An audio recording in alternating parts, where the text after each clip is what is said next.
Welcome to Down Home Money. We are so excited today. Okay, guys, this is really special. You're going to love this.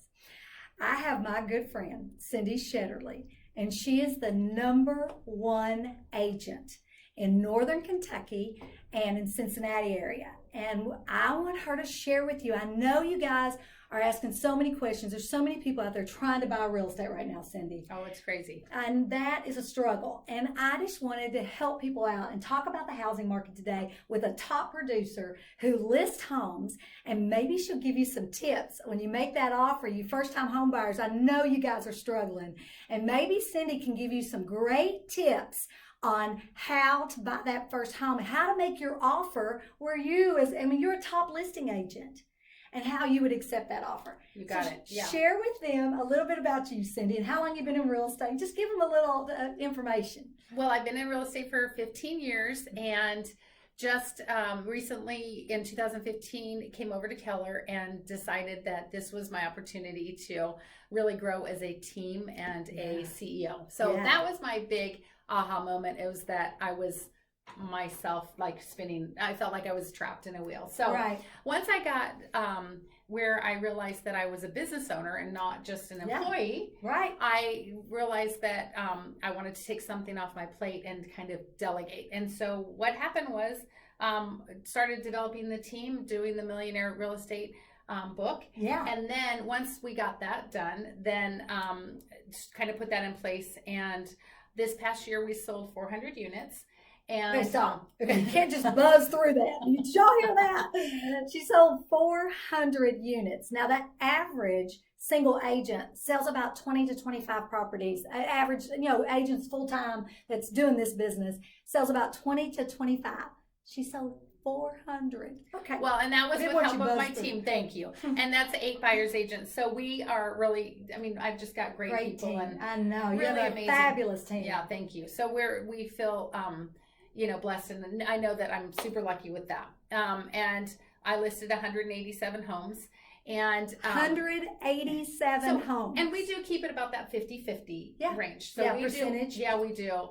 Listings and buyers. We do. Yeah. And we just try to follow that motto. This has been a challenging time because of listings. Yeah. So my buyers agents have really ramped up and we made a lot of adjustments for that because it's just as you all know, it's a tough market. Yeah. So how many days on the market in Northern Kentucky and Cincinnati area? So I think the average now is, I just think it went below 28. I'm not positive, but it's just under 30. Yeah. So I think 22 or 21. It's really crazy. And if you average your own listings, like mine, I listed 3 last week and they sold all on the first day. So you average those to the more expensive ones that are taking just a little bit longer, and it's still 28 days, which is amazing. That. Like, what price point is the hottest, and how many offers? And kind of tell me, you as a top list. You are the top listing agent for this area. How many offers are you getting on those, and what price point? Yeah, that's a great question. I would say an average of 5 to 6 offers on anything under 300 for sure. Probably more like 11, 12 offers, and 20 is not uncommon right now. Yeah. So adjusting and trying to figure out how to make yours the most powerful is the question. Here it is. Y'all paying attention. Just going to give you some good tips. So one is making sure that your buyer is incredibly motivated and ready, so that they've got a letter ready for the seller. 2, they've got a letter from the lender, and it's a strong, if you can change them from a FHA to a conventional 3%, it's super helpful. A VA, if they can pay some of their closing costs, that's super helpful. Any of those kind of things where you're eliminating those obstacles for sellers. Having the letter for the people. When submitting your offer, making sure that your lender will call the agent. So when I get that's a great tip. Yeah, so when I get a call from a lender and they say, I just want to let you know, John and Mary submitted an offer on your listing. They're super golden. They have, nothing to sell, and I'd love to work with you and this and that. Okay, tell me, what could they change financing? Could they add more? Do they have down payment? Yes. And I get that one-on-one with the lender. Huge and very powerful. So it makes you feel good and confident when you present the offer to your client. So I'm telling the seller, I spoke to this lender. He said they're gold and they have nothing. This one has something to sell, whatever it may be. So that's been a real help for agents. And then communication. If you are a buyer's agent, communication with the selling agent is really critical. And I know it's super hard to reach the selling agents right now. They're not answering. I hear it from my buyer's agents. They're not answering. They're texting. Try to get a hold of them. Try to get your word in. And try to get your offers in first, because a lot of us are saying, the sellers will say, I want multiple offers and I want no contingencies and I want this and that's what I'm going to take. And when it comes down to it and they're out of their house with a dog in the car and sitting there for 17 showings in a row, an offer comes through and they said, stop all showings, I want to accept it. And that just happened to me. So getting those, you guys say, oh, we have till Thursday or Friday. You might not. And so the seller just goes, I'm done. And the seller's in control. And I think that buyers get so upset and they feel like their agents aren't doing what they're supposed to do. And that's just not the case. That's not the case. The sellers are in control. They can stop it at any point, even if they tell, so she's the listing agent. They told her, I want to take offers till Thursday at 5 p.m. But then they get sick of it, and Wednesday they take an offer. And you might get upset because you see that. And then you go, well, wait a minute, that listing agent said this. Well, remember, the seller's in control, and I know we hate that because we haven't been in a seller's market, and this has been a seller's, I mean, it's the strongest seller's market, even when I was in the market. Over a decade. Yeah, and you were in the market in 06.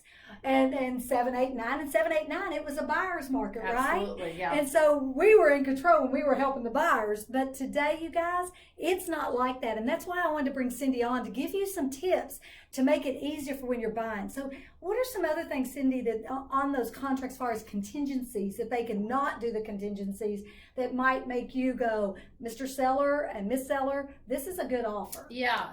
So home warranties, inspections, waiving appraisals, all of those things are coming into play. People are actually paying over, saying we'll pay over up to this price. If it doesn't appraise, we'll pay up to that price anyway and bring the difference. So if that happens, I ask the lender, do they have the cash and do they have the funds to actually do that? Because people say they're banking on, agents are writing offers banking that they're not going to appraise. Right. And then they do, and we just had one where it came in, the list price is $395. My people went to $400, and the appraisal came back at $375. So now those people are responsible to go up to $400 because that's what they signed. So they went up $25,000 above. Yeah. So that's which is fine if you're going to stay in the house. You know, that's right. When buyers are talking to us, I tell them, listen, what are your plans, right? If you're going to be in the home 5 years or more, I think you're fine to overbid to get a house that you love, not a house that's FOMO and you're just doing it because you're desperate. You know, that's a different story. Then you'll regret it. You'll have regret, right? And you know, Myra, one of the things that we've seen is these people rushing into it and getting nervous and then backing out. So I would say, put yours in as a backup offer. Make sure that you're utilizing that because it's happening. I mean, I had one property, two in a row, cold feet, right? They didn't get to the next morning. So if you did the backup, you would be next. Because it seems like a lot of agents aren't doing the backup. They keep moving. That's right. And so what she's saying, you guys, for you first-time buyers, especially to hear is, she's saying that go on and do a backup. If that's the home you love, just because you lost it on the first round, the people through inspections or whatever they may back out, and you have then you're next in line. Right. You don't have to go back into the bidding process. You are the next in line, correct? Exactly. Yeah, exactly. That's interesting. And you know, that just it's happening more and more, and just the cold feet and the rushing of the system. You know, and what we're saying to the buyers is you're paying over. So we're telling the buyers is that people are not listing exactly at market value. They're listing under so that they go into these bidding wars. Now, just prepare your buyers that you are going to go over. They don't understand this process, and especially the older they are, they don't want to pay over because they just don't get it. So that upfront consultation is so important for your buyers in this market. That's right. And just really, really nail out all of the things that can happen and ways that you can do it. And they have to feel comfortable. They also have to feel comfortable that when they're buying and they're paying over, if they wait, the market's going up 1% a month, average 1.2% a month. Is that crazy? Area. I mean, so if they wait, if they wait 6 months because there are too many buyers, there's going to be more buyers in 3 months for sure, because it's spring, and the prices are going to be higher. Yeah. So at the interest rates they are now, they've been fluctuating, going haywire back and forth this past week. So if they can nail something down, it's just a better, I think they're. So are you seeing, I mean, I've talked to several people that they're saying, because of spring's coming, we are going to have more inventory, just normal, right? Absolutely, yeah. Are you getting those calls? Because they all call Cindy Shetterly. Yeah. And so you are starting to get them. We are. So there's some hope. There is some hope. Hang out. Just wait. Just tell them to keep on there. And constant contact with those buyers. It's just important. And we've been drilling that into the buyers' agents. Just keep there, because they get frustrated. And I want to say one more thing, Myra. Absolutely. That as a selling agent, and I took a law class with Jenny here, and she said that an agent brought up and said that the listing agents aren't doing their due diligence, and they're lying and they're being unethical because they are not holding out, and they're saying that they are. We are doing what the seller has asked. There's nothing unethical about it. Right. So I've been called unethical because my people had signed it, and we had said that we were going to hold it. You take direction from your seller. Right. You facilitate. That's right. Agents facilitate the transaction. They're not in control of if they take this or if they do this or whatever. Agents work for who they're hired by. Yeah. She's hired by the seller. She takes her direction from sellers. So you need to understand that. That's why you want a buyer's agent, because the buyer's agent protects you. Yeah. That's why that's so important, because the buyer's agent has got your back as a buyer. And I'm just following through with fiduciary duties for the seller. That's so right. We don't do dual agent on my team because of this, and I don't want to ever be. But that is just an important point, that true. Agents can do what they want if the seller is telling them to do it. So don't hammer down on these listing agents because of that. And I've seen a lot of that, like I've had a lot of people reach out to me because of our channel and because we know housing, right? And we talk about it. And they're like, the buyers are really upset. I mean, I had one that sent me an email. She said, I've made 9 offers and I'm not getting anything. I don't think my agent's doing her job. And I said, it's not your agent. Right. Remember, maybe you need to really evaluate your offer. Listen to what you're saying. Right. I mean, are they negotiating title policy too? We don't have that here, but that's a good point. Yeah. In some states, like in Texas, my state, they're not normally a seller pays title policy, 70% of the time or more. In the state of Texas, well, not now. That's all changed. Oh, yeah, I'm sure. Right? No more home warranties. Right. The sellers aren't paying for home warranties.